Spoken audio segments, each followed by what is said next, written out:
तो आगे बढ़ते हैं सर्कुलर मोशन में, है ना। देखिए लास्ट स्लाइड में हमने अभी तक एक ही लेक्चर डिस्कस किया है सर्कुलर मोशन का, ठीक है। और उसमें मैंने आपको बहुत बेसिक सी बातें बताई थी। बेसिकली मैंने आपको बताया था कि जो डिस्प्लेसमेंट होता है वो यहाँ पे एंगुलर डिस्प्लेसमेंट हो जाता है ना। एक्स के प्लेस पे हम थीटा यूज़ करते हैं, in place of velocity we use omega, ठीक है। और in place of a acceleration के प्लेस पे हम लोग अल्फा यूज़ करते हैं, एंगुलर एक्सेलेरेशन। ये हमारा सारा डिस्कशन हुआ था, ठीक है। आज हम कुछ इंपॉर्टेंट डिस्कस करने वाले हैं, है ना। और उसमें हम डिस्कस करेंगे एक्सेलेरेशन के बारे में। सबसे पहले आपको मैं बता दूं कि यूनिफॉर्म सर्कुलर मोशन क्या होती है और नॉन यूनिफॉर्म। नॉन यूनिफॉर्म लोग नेक्स्ट लेक्चर में डिस्कस करेंगे, ठीक है। अभी हम लोग यूनिफॉर्म डिस्कस करने वाले हैं। तो what is uniform circular motion? Uniform circular motion में क्या होता है, अगर पार्टिकल की स्पीड कांस्टेंट है ना, इफ स्पीड इज कांस्टेंट तो उसको हम क्या बोलते हैं, यूनिफॉर्म सर्कुलर मोशन। तो सबसे पहले आप ये नोट कर लिए कि circular motion if speed of particle is constant, motion is said to be uniform circular motion, ठीक है। इस मोशन को लोग यूनिफॉर्म सर्कुलर मोशन बोलते हैं अगर आपकी स्पीड क्या है, कांस्टेंट है।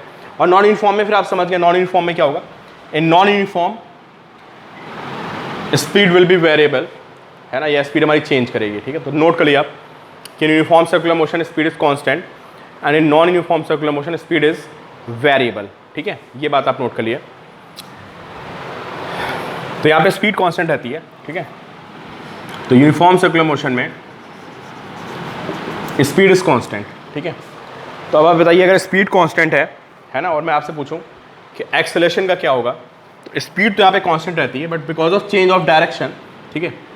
तो यहाँ पे speed is constant but velocity जो होती है वो कांस्टेंट नहीं होती है, वेलोसिटी इज वेरिएबल, ठीक है। क्योंकि आपको पता है जो हमारी वेलोसिटी होती है वो दो चीज़ों से मिलकर बनी होती है, speed plus direction. Uniform circular motion में स्पीड कांस्टेंट है, ठीक है।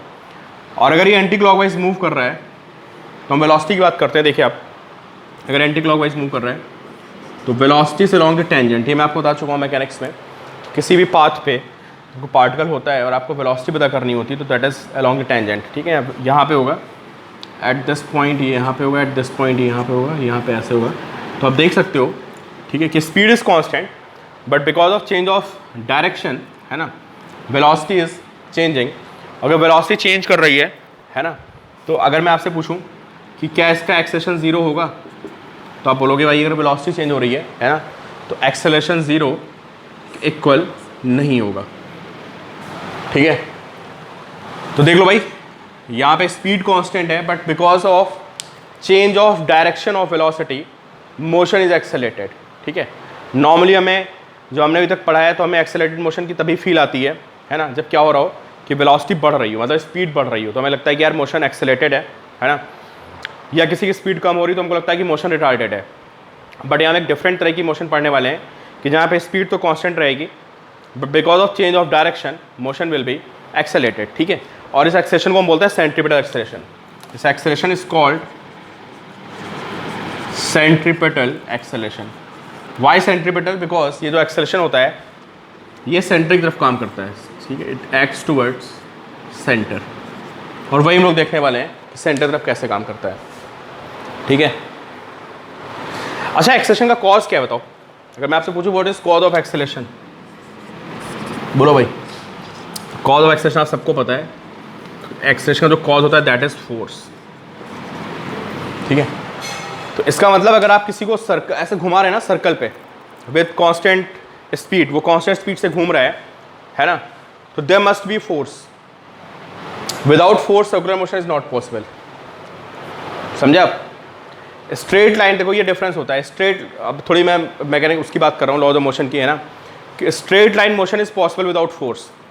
कि अगर फोर्स जीरो है ना, और तब भी आप किसी को एक बार फेंक दीजिए तो वो फिर आपका फ्रिक्शन नहीं है, किसी बॉडी को आप फेंकते हो तो न्यूटन्स लॉ के अकॉर्डिंग ये इनफाइनाइट डिस्टेंस तक चला जाएगा, ठीक है। लेकिन अगर किसी को आप सर्कल पे घुमा रहे हो, भले उसकी स्पीड कांस्टेंट हो, ठीक है, स्पीड कांस्टेंट है, सर्कल पे घुमा रहे हो, तो देयर मस्ट बी फोर्स। तो circular motion is not possible without force. ये लाइन नोट कर लेना आप कि circular motion is not possible without force but straight line motion is possible, ठीक है। अभी मैं पेन को ग्राउंड पे फेंक दूं और फ्रिक्शन को एब्सेंट कर दिया जाए तो पेन ये इनफाइनाइट डिस्टेंस तक चला जाएगा। फोर्स तो मैं कब लगाऊंगा, जब मैं फेंकूंगा। उसके बाद ग्राउंड पे आने के बाद there is no need of force, ये हमने पढ़ रखा है ना न्यूटन्स फर्स्ट लॉ कि body continues to be in state of motion और rest until unless we apply external force. ठीक है, तो ये एक इंपॉर्टेंट पॉइंट है। तो हम बात करने वाले हैं सेंट्रीपिटल एक्सेलरेशन की। ठीक है, अब ये इसको पूरा वेक्टर से समझेंगे सेंट्रीपिटल एक्सेलरेशन को कि क्या होता है सेंट्रीपिटल एक्सेलरेशन, और ये डेरिवेशन आपके स्कूल में आती है, बहुत इंपॉर्टेंट डेरिवेशन है। ठीक है, सेंट्रीपिटल एक्सेलरेशन।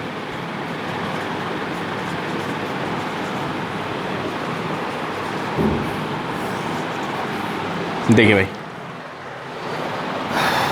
एक सर्कल है मेरे पास, ठीक है, पार्टिकल सर्कुलर मोशन कर रहा है और रेडियस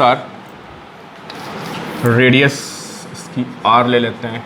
ठीक है, एंगुलर स्पीड आपको पता है, एंगुलर स्पीड को हम ओमेगा ले लेते हैं। ठीक है, और लीनियर स्पीड को, जो लीनियर स्पीड इसकी होती है उसको हम v लिख लेते हैं। और आप सबको पता है कि v is equal to r omega होता है, ये बात सबको पता है ना, कि v is equal to r omega हमारा बेसिक सी इक्वेशन होती है, और a is equal to r alpha. ठीक है, radius of circle is r and angular velocity is omega. ठीक है, तो देखो भाई, पहले पॉइंट a पे था, this point is o, this is a और घूम के b पे पहुंच गया, दिस इज पॉइंट b। तो जो a पे वेलोसिटी होगी ये इस डायरेक्शन में होगी, इसको मैं लिखता हूँ,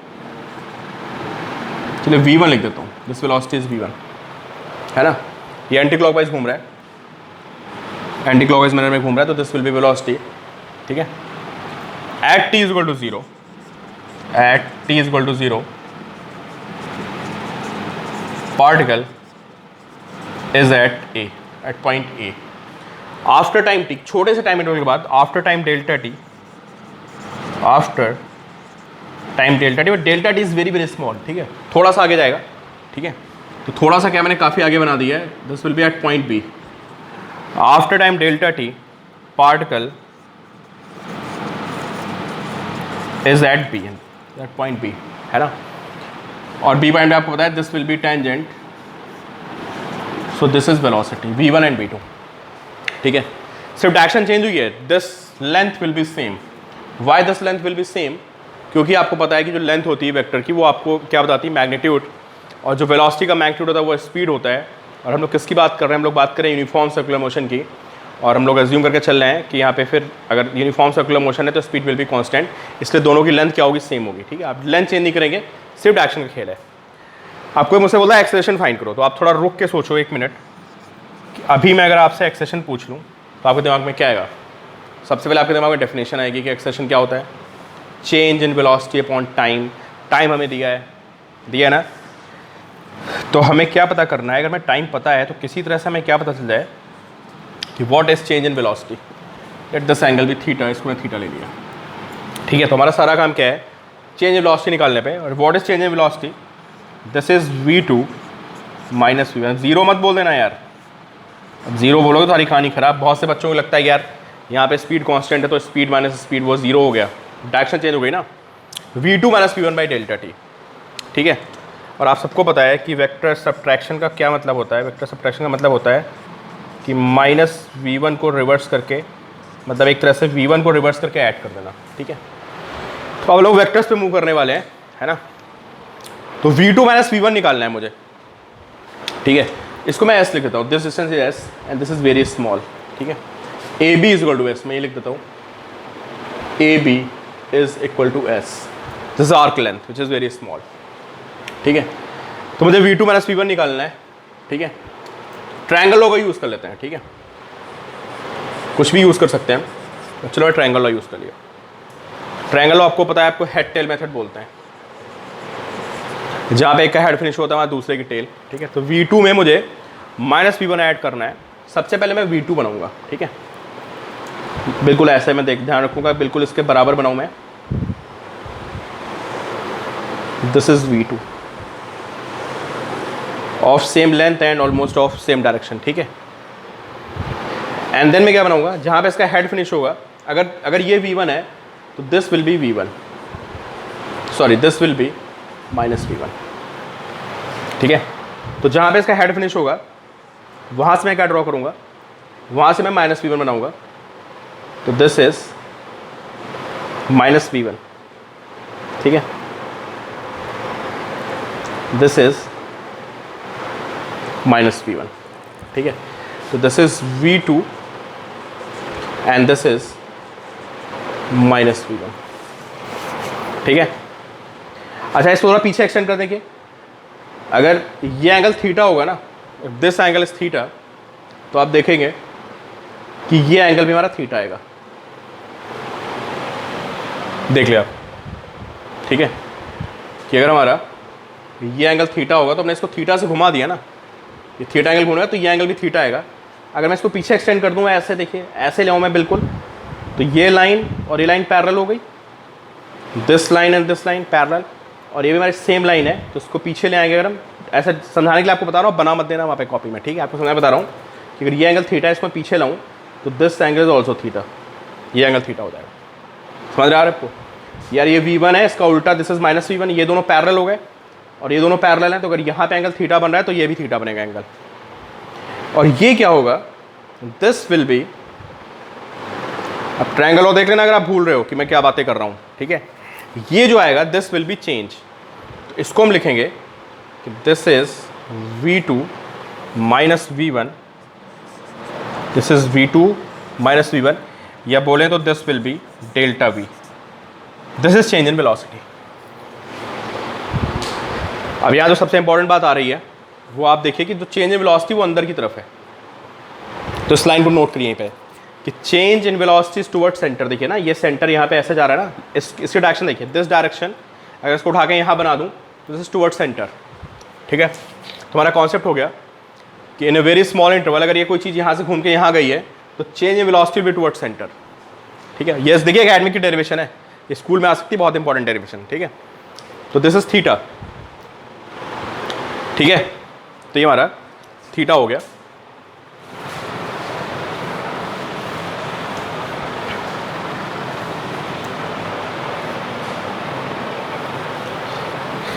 अब देखते हैं भाई अब हम लोग ट्रायंगल की हेल्प लेंगे, ठीक है। तो फ्रॉम ट्रायंगल OAB आप देख सकते हो थीटा आएगा ना, दैट इज S/R, है ना, angle is equal to arc upon radius, ठीक है। From vector triangle, from vector triangle जो नीचे बन रहा है ना, यहाँ से देखिए जो हमारा थीटा आएगा, ठीक है, वो कितना होगा, ये दोनों सेम हो गए ना यार लगभग, ये बहुत एंगल बहुत छोटा होगा, समझ रहे हो आप। इसको मैंने थोड़ा बड़ा बना दिया है, बट एक्चुअली जो मैं बात कर रहा हूँ ना उसमें ये एंगल बहुत छोटा आएगा। अगर ये तुम्हारा V2 होगा ना तो दिस विल बी V1, ये बहुत छोटा एंगल बन रहा है, समझे, this and this is delta V। तो थीटा कितना होगा, आर्क, इसको हम आर्क मान लेंगे, this length which is delta V, इसको हमने डेल्टा V को आर्क मान लिया है, बहुत छोटी होगी, ठीक है, अपॉन दिस लेंथ। और ये लेंथ क्या रिप्रेजेंट कर रही है बताओ, ये लेंथ रिप्रेजेंट कर रही है V2 को और ये लेंथ V1 को, और मैंने आपको बोला था कि यहाँ पे स्पीड सेम रहती है। तो आप एक बात बताओ, जो V1 का मैग्नीट्यूड होगा, जो वेक्टर V1 का मैग्नीट्यूड होगा वो स्पीड को बताएगा, जो V2 का मैग्नीट्यूड होगा वो भी स्पीड को बताएगा, और शायद मैंने सबसे शुरुआत में स्पीड को V लिखा था। अब बात समझ रहे हो, जो V1 का मैग्नीट्यूड होगा या लेंथ वो मॉड V1 होगा, और जो V2 का मैग्नीट्यूड या लेंथ होगा मॉड V2, और वो सब V के इक्वल होगा, क्योंकि वो जो इसका मैग्नीट्यूड होगा वो स्पीड को बताएगा, और स्पीड मैंने सबसे शुरुआत में V ली थी, तो mod V1 is mod V2 is equal to V, ठीक है। तो देखिए delta V arc upon radius, अब रेडियस में चाहे तो आप ये ले लो, V2 का मॉड ले लो, और चाहे तो आप माइनस V1 का मॉड ले लें, और मॉड का मतलब मैग्नीट्यूड होता है और मैग्नीट्यूड सेम रहेगा, which is equal to speed, तो delta V by V, this is equation 1 and this is 2, ठीक है। अब यहाँ से हम डेल्टा V निकालते हैं, तो देखिए delta V from 1 and 2, delta V by V is equal to S/R, ठीक है। तो delta V is equal to SV/R, ये हमारा डेल्टा V की वैल्यू आ गई ट्रायंगल की हेल्प से, ठीक है। डेल्टा T से डिवाइड करते हैं दोनों साइड में हम डेल्टा T से डिवाइड कर देते हैं, तो डिवाइडिंग बाई डेल्टा T अब ये सब यार स्केलर फॉर्म में चल रहा है, यहाँ वेक्टर मत लगा देना, ठीक है। हम सब ट्रायंगल के सिमेट्री लगा के इसको स्केलर फॉर्म में लिख रहे हैं, रिजल्ट भी हमारा स्केलर फॉर्म में आएगा, ठीक है। मतलब हम एक्सेलरेशन का क्या निकाल रहे हैं, मैग्नीट्यूड निकाल रहे हैं, ठीक है। तो v is constant, r is constant and this is s by delta t। अब सोचो s बाई डेल्टा t क्या होगा। दिस लेंथ इज s, उसको मैं टाइम से डिवाइड कर दूं तो आपको पता है that will B speed. Speed क्या होती है, डिस्टेंस अपॉन टाइम। तो this is s upon delta t, that will B speed, है ना। तो आप देखिए delta v by delta t क्या बता रहा है, दिस इज एक्सेलरेशन, है ना, is equal to v by R और into V which is equal to V square by R. बहुत इंपॉर्टेंट फॉर्मूला है, ठीक है। इसको हम बोलते हैं सेंट्रीपिटल एक्सेलरेशन। तो अगर कोई पार्टिकल यूनिफॉर्म सर्कुलर मोशन भी कर रहा है ना, अगर कोई पार्टिकल यूनिफॉर्म सर्कुलर मोशन में है तब भी वहाँ पे एक एक्सेलरेशन होता है, ठीक है। और जिस एक्सेलरेशन को क्या बोलते हैं, सेंट्रीपिटल एक्सेलरेशन। तो हमारा अगला जो चैप्टर लॉज ऑफ मोशन है उसमें बहुत डिटेल में डिस्कस करने वाले हैं सर्कुलर मोशन को, सर्कुलर डायनामिक्स को, ठीक है। तो AC लिखते हैं centripetal acceleration and which is v square by r. ये एक फॉर्मूला आ गया। v को मैं r ओमेगा लिख सकता हूँ, तो r ओमेगा का स्क्वायर अपॉन r, देखिए यहाँ से आ जाएगा r ओमेगा स्क्वायर, ठीक है। और v is equal to r omega होता है, तो r को मैं लिख सकता हूँ v अपॉन ओमेगा। अगर मैं ये वैल्यू यहाँ पे पुट करूँगा तो a is equal to v omega, ठीक है। ये 3 आपके डिफरेंट फॉर्मूले आ गए, एक याद रखोगे बाकी आपको याद रखें, ठीक है। एंड व्हाट अबाउट डायरेक्शन, अब हम बात करते हैं, ये तो तीनों फॉर्मूले आ गए, है ना। तो मैं बात करता हूँ डायरेक्शन ऑफ सेंट्रीपिटल एक्सेलरेशन की। सेंट्रीपिटल एक्सेलरेशन की डायरेक्शन क्या होगी, आप गेस करिए क्या होगी डायरेक्शन, ठीक है। तो डायरेक्शन को समझने से पहले हमें एक्सेलरेशन का फॉर्मूला लिखना पड़ेगा, a is equal to delta v by delta t. यहाँ से मैं समझ में आ रहा है कि जो डेल्टा वी की डायरेक्शन होगी, है ना, वही डायरेक्शन हमारी किसकी होगी, वही हमारी वेक्टर ए की होगी। बोथ आर पैरेलल, तो जो डेल्टा वी की डायरेक्शन होगी वही ए की डायरेक्शन होगी। And what is direction of delta we, from this figure आप देख सकते हो कि delta we is toward centre, है ना। तो डेल्टा वी जो है ये टुवर्ड सेंटर है, इसका मतलब जो ए होगा वो भी किधर होगा, वो भी होगा टुवर्ड सेंटर, समझे आप। इसको सेंट्रीपिटल का मतलब ही हुआ टुवर्ड सेंटर, समझे। तो direction of a is toward centre. तुम्हारा फॉर्मूला आया था a is equal to omega square r, ठीक है। अगर मैं इसको वेक्टर फॉर्म में लिखना चाहूँ, अगर मैं इसको वेक्टर, चलिए देख लेते हैं वेक्टर फॉर्म क्या होगी इसकी, है ना। तो हमारा एक्सेलरेशन आ गया ओमेगा स्क्वायर आर,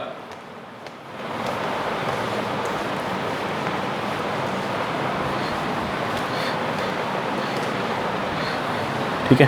तो हम डायरेक्शन की बात कर रहे हैं कि डायरेक्शन क्या होगी इसकी, ठीक है।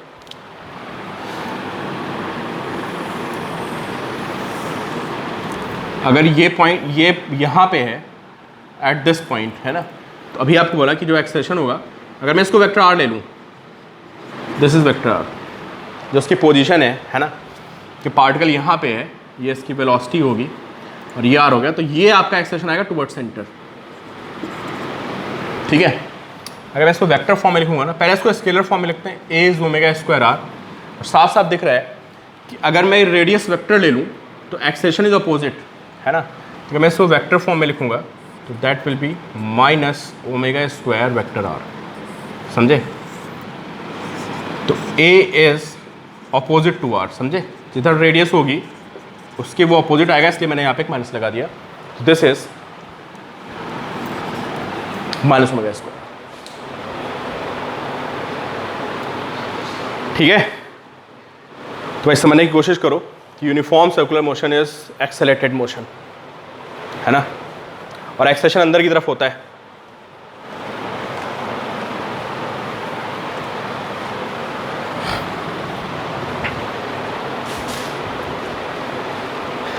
ठीक है। तो ये हमारा होगा सेंट्रीपिटल एक्सेलरेशन। इसकी एक ऑल्टरनेट मेथड भी समझने का, ठीक है।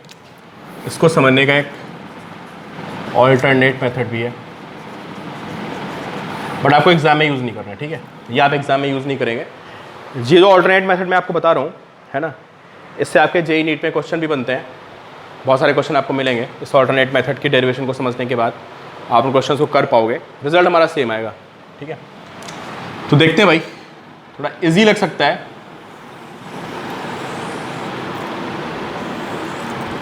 ये सर्कल हो गया, ठीक है। ओमेगा इज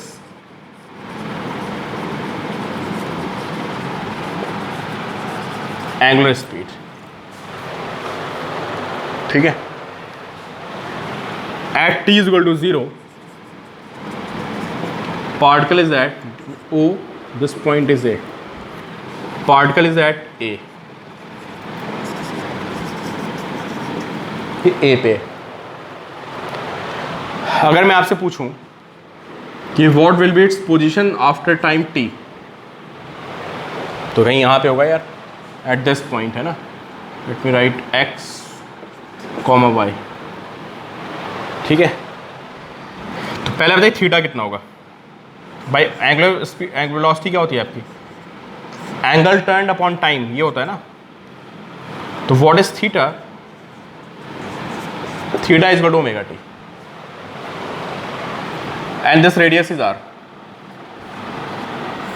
इसको मैं आर लिख देता हूँ, ठीक है। वेक्टर में लिखेंगे इसको तो दिस इज पॉइंट, इसको मैं पी लिख लेता हूँ, ठीक है। This is point p and this will be o p is equal to r cap. इसको ना वेक्टर फॉर्म में लिख दिया, ठीक है। तो अगर कोई मुझसे पूछता है what is position of the particle after time T, ये भी वेक्टर का यूज है। तो पोजीशन आप रेस्पेक्ट में लिखते हो उसके, तो o p, what is o p. अगर मैं ओ पी को लिखूंगा, है ना, तो आप देख रहे हो कि अगर ये वेक्टर है तो this represents x and this represents y. तो अगर मैं इसको वेक्टर फॉर्म में लिखूंगा तो this will be x i cap plus y j cap. ये सबको पता है कि कंपोनेंट फॉर्म में कैसे लिखते हैं। This is x, this is y, so this is x i cap plus y j cap, this is vector OP, ठीक है। ठीक है, इसको हम पोजीशन लिख लेते हैं। इसको क्या लिख लेंगे पोजीशन के लिए, आर तो नहीं, चलो ओपी रहने देते हैं, कोई दिक्कत नहीं, ओपी इज पोजीशन, ठीक है। अब आप यहाँ से देखिए, x upon r is equal to cos theta, है ना। देखिए आप x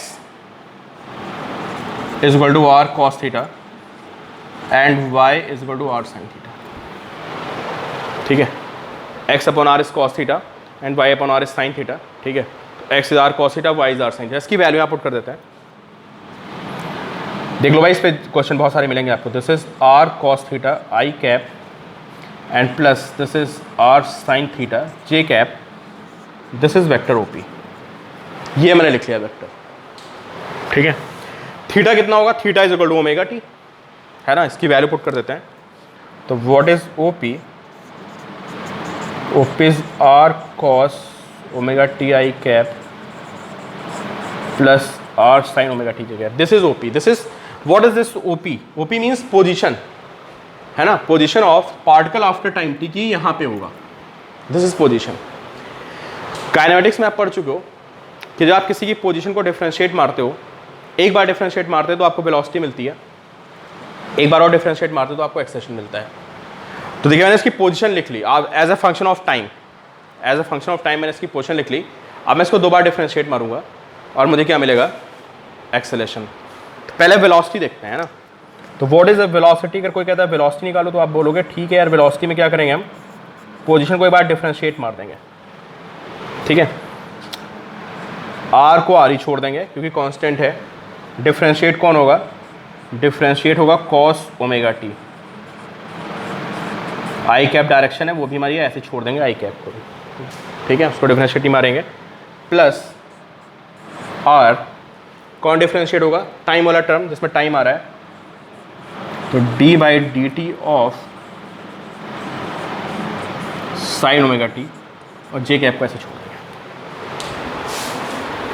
देख लो भाई, इस पे क्वेश्चन बहुत सारे मिलेंगे आपको, इसको हल्के में मत लेना, ठीक है। इस बार डिफरेंशिएट मार दिया मैंने इसको, ठीक है। अब आपको मैंने एक बार फॉर्मूला बताया था, है ना। फॉर्मूला ये होता है कि जो हमारा d by d x of, यहाँ लिख देता हूँ मैं इधर, फॉर्मूला ये होता है कि अगर आपका साइन एन एक्स है ना, if you have sine N x, note करना आप, तो d by d x of sine N x जो होता है that is n cos n x, ये एन कॉस एन एक्स होता है, ठीक है। और जो हमारा d by d x of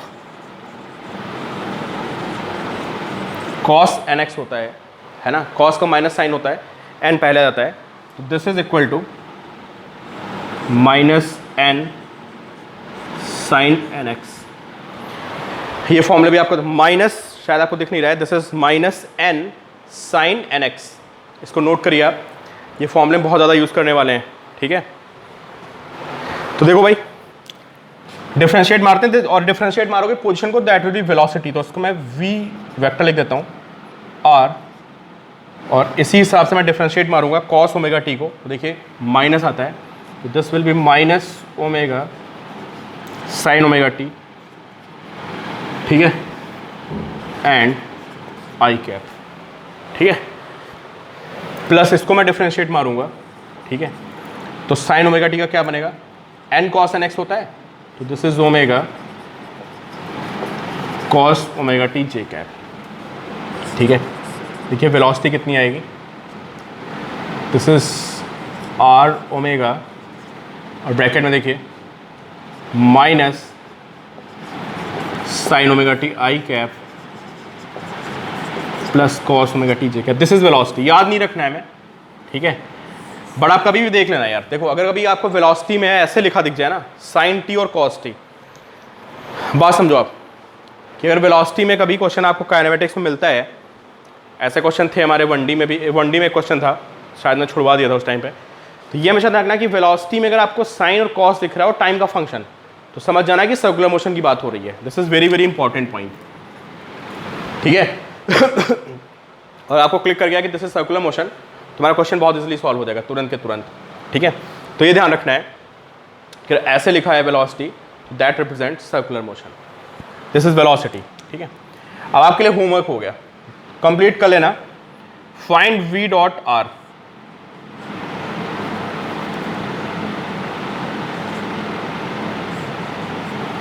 चलो अच्छा v डॉट आर छोड़ो, भी कुछ और बोलने वाला था मुझे, a डॉट आर करना था, ठीक है। तो दिस इज वेलोसिटी। अभी हमारी कहानी खत्म नहीं, हम लोग एक्सेलेरेशन की बात कर रहे थे, ठीक है। तो व्हाट इज एक्सेलेरेशन, जो एक्सेलेरेशन होता है वो होगा डी बाई डी टी, है ना। तो उसको हम डिफरेंशिएट मारेंगे तो क्या आएगा बताइए, फिर से डिफरेंशिएट मारेंगे, देखिए आर ओमेगा तो कांस्टेंट है, बाहर आ गया, आर ओमेगा को बाहर निकाल देते हैं, और ये आएगा D by D T of minus sign omega t i cap, I cap को डिफरेंशिएट नहीं मारते हैं, plus D by D T of cos omega T J cap, ये आ जाएगा, ठीक है। चलिए यहाँ पे लिखते हैं, आर ओमेगा को छोड़ देते हैं ऐसे ही। अब देखो साइन ओमेगा टी का डिफरेंशियल लिखा हुआ था अभी, वाई का ओमेगा कॉस ओमेगा टी, आपने नोट्स बना लिए होंगे, आपको दिखेगा कि दैट माइनस तो माइनस रहता ही है ना, and this will B omega cos omega t, i cap को डिफरेंशिएट नहीं मारते हैं, ऐसे छोड़ देते हैं, प्लस जो कॉस ओमेगा टी होता है उसका होता है minus N sine N X, minus N sine N X, तो this will be minus omega sine omega T J cap. Omega देखो फिर बाहर आ रहा है और माइनस भी बाहर आ रहा है ना, तो we have minus omega square r and cos omega t i cap plus sine omega T J cap, ये आ गया देखिए, ठीक है। अब एक काम करते हैं, आर से मुझे मल्टीप्लाई कर देना चाहिए था, बट चलो कोई नहीं, अगले स्टेप में मल्टीप्लाई कर देते हैं, ठीक है। माइनस ओमेगा स्क्वायर को बाहर रखते हैं, अंदर मैंने आर से मल्टीप्लाई कर दिया, तो this is r cos omega t i cap plus r sine omega T J cap, ये आ गया देखिए, minus omega square r cos omega t i cap plus r sine. ये क्या लिखा हुआ है ढंग से देखिए, ये क्या लिखा हुआ है, इसको आप बहुत ढंग से देखिए, कॉपी के बिल्कुल शुरुआत में जाइए, मैंने यहाँ तो रब कर दिया, आपको समझ आएगा क्या लिखा हुआ है। ये this is OP, this is OP लिखा हुआ है, and what is OP, OP is vector r, this is r. तो देखिए एक्सेलेरेशन कितना आ गया, acceleration is equal to minus omega square, this is OP, and what is OP, OP is vector r a is minus omega square vector. देखिए यहाँ से मैं सीधे डायरेक्शन भी पता चल गया ना, क्या पता चल गया कि ए इज ऑपोजिट टू आर। सीधे से हमें बात पता चल रही है ना। ओमेगा स्क्वायर तो कांस्टेंट है, माइनस आ गया तो a is opposite to are. ठीक है, ये डेरिवेशन हमारे एकेडमिक्स में नहीं है, लेकिन अभी आप बीएम शर्मा, डीसी पांडे और जेई नीट के क्वेश्चन करोगे तो बहुत सारे क्वेश्चन आपको इस तरह के मिलेंगे। तो आज मैंने आपको बता दिया है कि अगर कभी भी एक्सेलरेशन में, वेलोसिटी में या डिस्प्लेसमेंट में sine omega t, sine 2t, cos 3t ऐसे कुछ दिखता है आपको, आई कैप जे कैप दिख जाता है, तो सबसे पहले समझना है कि सर्कुलर मोशन की बात हो रही है। ठीक है, तो a is opposite to are, तो this is acceleration which is minus omega square, और ये हमारा प्रूफ हो गया। ठीक है, अब एक काम करना है, मैं आपको बोल रहा था कि you have to find a dot r, और आप गेस करिए क्या आंसर आएगा। वीडियो पॉज करके सोचिए, वीडियो पॉज करिए, सोचिए कि what will be a dot r. ठीक है, मैं आपको बताता हूँ a dot r will be 0। Why 0? Because जो एक्सेलरेशन है, अभी आपने प्रूफ किया कि this is acceleration, not a dot r, sorry not a dot r, sorry, I am talking about v dot A.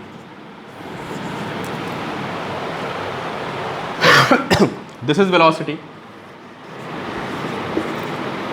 And this is acceleration. तो आप देख सकते हो कि v डॉट ए 0 नहीं, अरे अगर दोनों में 90 का एंगल होगा तो डॉट प्रोडक्ट 0 होगा ना, तो v डॉट ए 0। सिमिलरली आप देख सकते हो कि v dot r is also 0।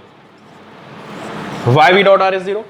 आप क्रॉस चेक कर लेना, आपने ट्रिग्नोमेट्री के फॉर्मूले पढ़े, क्रॉस चेक कर लेना। ठीक है, कि v डॉट आर इज 0। तो कभी कभी ऐसे क्वेश्चन भी आए हैं कि लिखा हुआ है v dot A is 0 and v dot r is 0 and identify motion, बोल देगा स्ट्रेट लाइन मोशन है, पैराबोलिक मोशन है, क्या है, समझे आप? तो आप तुरंत समझोगे कि भाई यहाँ पे तो सब कुछ आपस में परपेंडिकुलर है ना।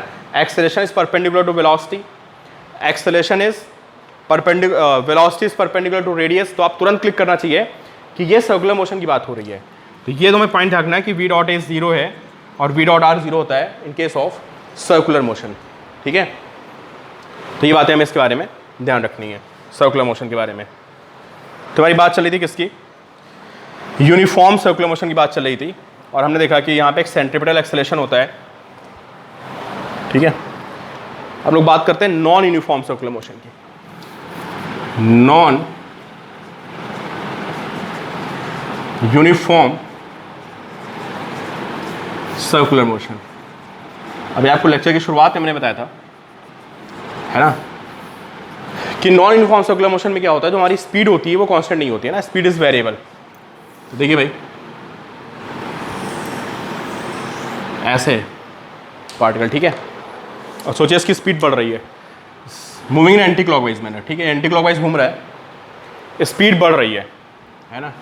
मैं इस पॉइंट पे आ जाऊँ, बताइए इस पॉइंट पे कौन कौन सा एक्सेलरेशन होगा? यहाँ पे एक्सेलरेशन की बात होगी। ठीक है, नॉन यूनिफॉर्म सर्कुलर मोशन का मतलब हुआ स्पीड इज वेरिएबल, बढ़ रही है, चेंज हो रही है।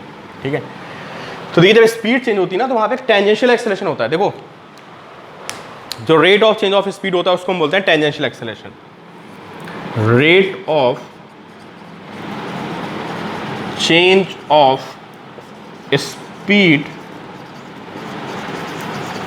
is called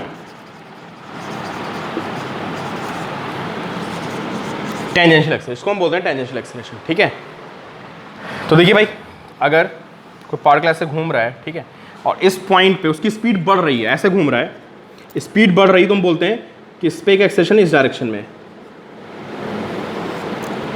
अगर यहाँ पे और स्पीड बढ़ रही है तो एक्सेलरेशन इस डायरेक्शन में होगा। यार एक्सेलरेशन दो तरह से आ सकता है, आप बात समझो। बेसिकली हमारी वेलोसिटी होती है, दो चीज़ों से मिलकर बनी होती है। हमारी वेलोसिटी स्पीड से मिलकर बनी होती है, डायरेक्शन से। हमारी वेलोसिटी किससे मिलकर बनी होती है? स्पीड से और डायरेक्शन से। अगर स्पीड चेंज कर गई तब भी एक्सेलरेशन आएगा, और डायरेक्शन चेंज कर गई तब भी एक्सेलरेशन आएगा। डायरेक्शन की बात हम अभी कर ही रहे थे, है ना, लेकिन स्पीड से भी तो एक्सेलरेशन आएगा, जो हमको पहले से पता है यार। काइनेमेटिक्स में हम अभी तक स्ट्रेट लाइन में यही तो करते हैं कि स्पीड कम ज़्यादा होगी तो एक्सेलरेशन होगा। ठीक है, तो देखिए कि अगर पार्टिकल ऐसे घूम रहा है और स्पीड बढ़ रही है तो there will be tangential acceleration along, बिल्कुल काइनेमेटिक्स की बात हो रही है, स्ट्रेट लाइन मोशन की बात हो रही है। कि किसी की स्पीड बढ़ रही है तो स्पीड के बढ़ने की डायरेक्शन में एक्सेलरेशन होता है, और किसी की स्पीड कम हो रही है तो उसके अपोजिट एक्सेलरेशन होता है, समझे। और एक डायरेक्शन की बात हो रही है, वो तो हम कर चुके हैं। तो ये होता है tangential acceleration. If speed increasing. और अगर स्पीड डिक्रीज हो रही है, सपोज करिए कि ऐसे घूम रहा है, ठीक है, और स्पीड डिक्रीजिंग, स्पीड डिक्रीज हो रही है, तो क्या होगा जब इस पॉइंट पे होगा ना, तो अगर ये ऐसे घूम रहा है तो this will B velocity, this will B velocity and this will B velocity. लेकिन आपको पता है कि इसकी स्पीड कम हो रही है, तो स्पीड कम होने पता है स्ट्रेट लाइन मोशन जब स्पीड कम होती है तो एक्सेलरेशन पीछे डायरेक्शन में होता है। तो in this case this will be 18 backward action and this will be 18 backward action, this will be 80। 80 means tangential acceleration, समझे? तो बहुत सीधी सी बात है कि rate of change of speed is defined as tangential acceleration. इसको हम ऐसे भी लिखते हैं कभी कभी बुक में कि A is equal to d/dt of mod v। What is mod v? अरे मॉडुलस ऑफ वेलोसिटी क्या होगा मेरे भाई? मॉडुलस ऑफ वेलोसिटी मतलब स्पीड, है ना? तो बुक में आपको ऐसे मिलेगा कि acceleration is equal to d/dt of mod v। Mod v मतलब स्पीड का rate of change and that is called tangential acceleration. ठीक है, तो it may be in same direction और मे बी इन अपोजिट डायरेक्शन कि अगर वेलोसिटी बढ़ रही है कम हो रही है। ठीक है, तो ये बताइए यूनिफॉर्म एक्सेलरेशन के यूनिफॉर्म मोशन में कितना एक्सेलरेशन होगा? अरे यूनिफॉर्म मोशन में टेंजेंशियल एक्सेलरेशन कितना होगा? ये सोचने की बात है भाई, स्पीड ही नहीं बढ़ रही है अगर, तो इन यूनिफॉर्म मोशन, है ना, जो आपका टेंजेंशियल एक्सेलरेशन होगा that will be zero as speed is constant. ये नॉन यूनिफॉर्म में आएगा सिर्फ। ठीक है, तो नोट करना कि in uniform motion it is zero. अब एक पार्टिकल यहाँ घूम रहा है ना, और स्पीड इज इंक्रीजिंग। मैंने केस ले लिया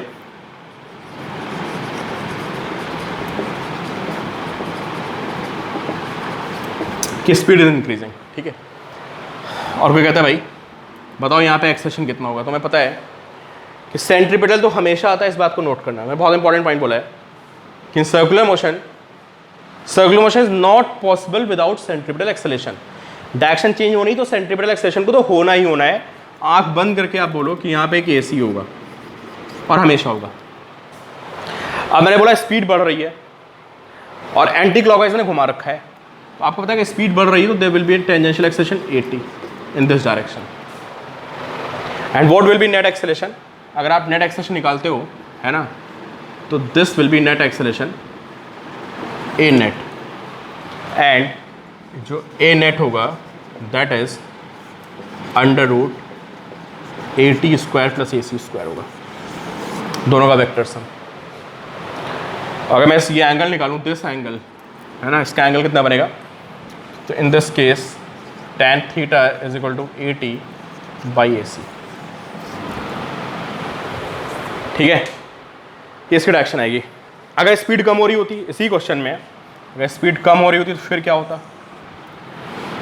ऐसे घूम रहा था, स्पीड कम हो रही थी, तो AC always acts towards centre, AC हमेशा सेंटर की तरफ आएगा। स्पीड कम हो रही है तो this will be your AT, उल्टी डायरेक्शन में, है ना, वेलोसिटी के opposite, and this will be your net acceleration and this angle is theta.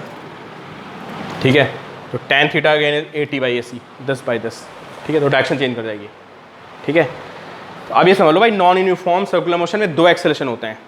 Non uniform का मतलब हुआ कि आपकी वेलोसिटी दोनों वजह से चेंज हो रही है। नॉन यूनिफॉर्म का मतलब हुआ कि आपकी वेलोसिटी दो वजह से चेंज हो रही है।